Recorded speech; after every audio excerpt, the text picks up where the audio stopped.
வான்குமரி கண்டம், கடலுக்குள் ஒரு தமிழ் தேசம்.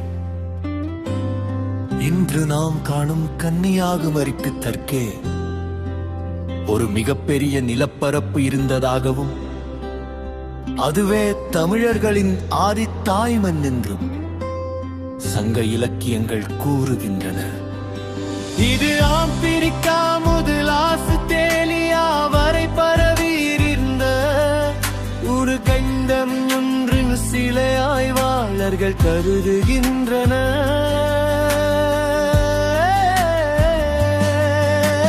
மூன்று சங்கங்கள், முதல் தமிழ்ச் சங்கமும் இரண்டாம் தமிழ்ச் சங்கமும் இந்த குமரி கண்டற்றான மகன் பாரதிய சீற்றத்தாய் அன்றே இனப்பரப்பு மொத்தமாக மூழ்கிய போது தப்பிய தமிழர்கள் வடக்கே வந்து மதுரையில் மூன்றாம் சங்கத்தை நிறுவினார்கள்.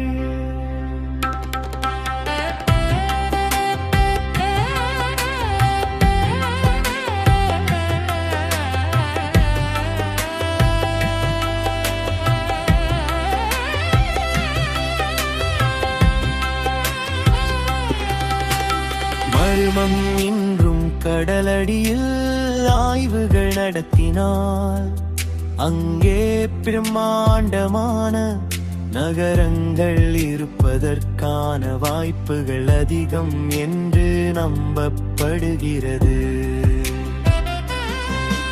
இது ஆப்பிரிக்கா முதல் ஆஸ்திரேலியா வரை பரவியிருந்த ஒரு கண்டம் என்றும் சில ஆய்வாளர்கள் கருதுகின்றனர்.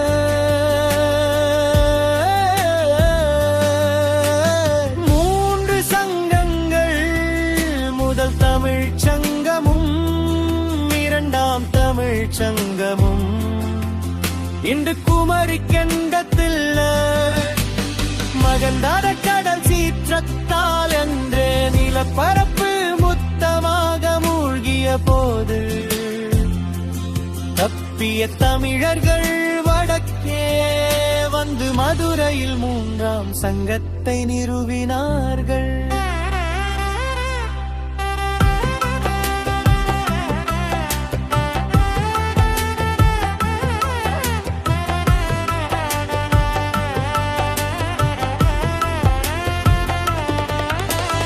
மகாபாரத அஸ்திரங்கள் அன்றே இருந்த அணு ஆயுதங்கள், மகாபாரத போரில் பயன்படுத்தப்பட்ட ஆயுதங்களின் விவரணைகள் இன்றைய நவீன ஏவுகணைகளை விடவும் அணு ஆயுதங்களை விடவும் வியப்பளிக்கின்றன.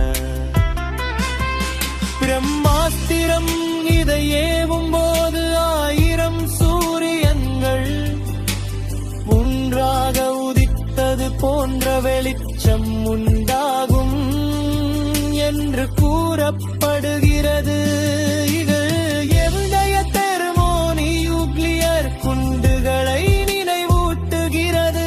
சப்தவேதி சத்தத்தை வைத்தே இலக்கை தாக்கும் அம்பு இன்று நாம் பயன்படுத்தும் சோனார் மற்றும் வாய்ஸ் கைடட் ஏவுகணைகள் போன்றது.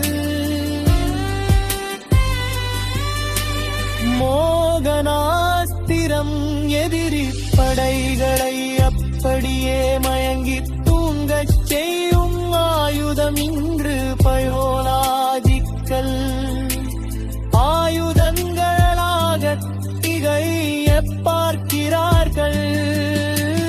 விண்டை குருஷேத்ராவில் இன்றும் சில இடங்கள் கதிரிய கட்டன்மை இருப்பதாக சில ஆய்வுகள் சொல்கின்றன. இது உண்மையா அல்லது கற்பனையா என்பது இன்றும் ஒரு பெரிய விவாதம்.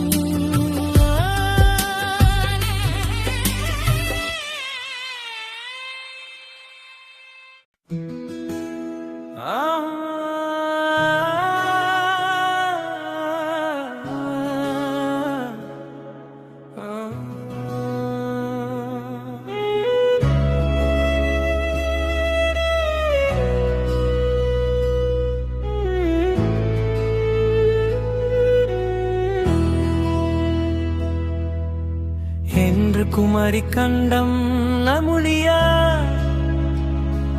கடலுக்குள் ஒரு தமிழ் தேசம். இன்று நாம் காணும் கன்னியாகுமரிக்கு தெற்கே ஒரு மிகப்பெரிய நிலப்பரப்பு இருந்ததாகும். அதுவே தமிழர்களின் ஆதித்தாய் மண்ணின் பெண். சந்த இலக்கியங்கள் கூறுகின்றன,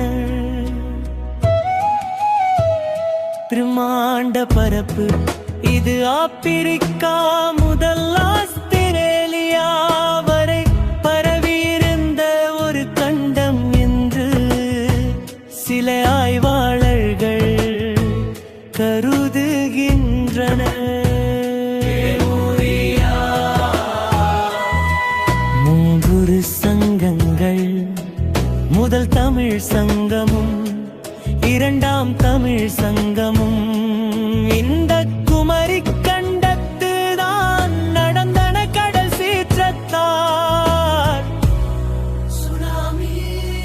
அந்த நிலப்பரப்பு மொத்தமாக மூழ்கிய போது தப்பிய தமிழர்கள் வடக்கே வந்து மதுரையில் ஒன்றாம் சங்கத்தை விடுவியார்கள்.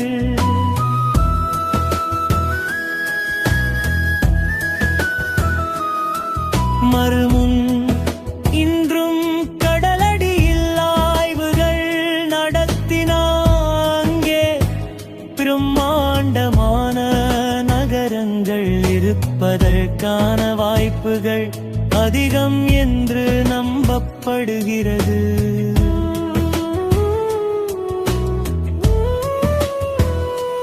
மகாபாரத அஸ்திரங்கள் அன்றே இருந்த அணு ஆயுதங்கள், மகாபாரத போரில் பயன்படுத்தப்பட்ட ஆயுதங்களில் விவரணைகள் இன்றைய நவீன ஏவுகணை விடவும் அணு ஆயுதங்களை விடவும் வியப்பளிக்கின்றன.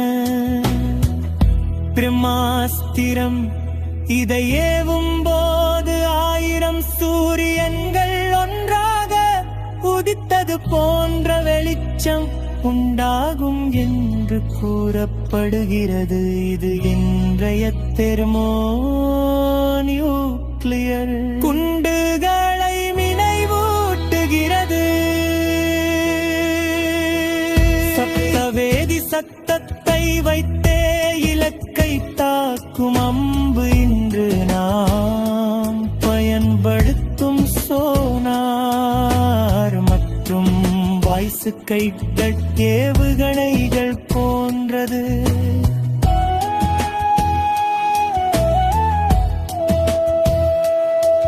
மோகனாஸ்திரம் எதிரி படைகளை அப்படியே மயங்கு தொங்க செய்யும் ஆயுதம் இன்று பயோலாஜிக்கல் ஆயுதங்களாக இதை பார்க்கிறார்கள். விந்தை குருஷேத்ராவில் இன்றும் சில இடங்களில் கதிரியக்கத்தன்மை இருப்பதாக சில ஆய்வுகள் சொல்கின்றன. இது உண்மையா அல்லது கற்பனையா என்பது இன்றும் ஒரு பெரிய விவாதம்.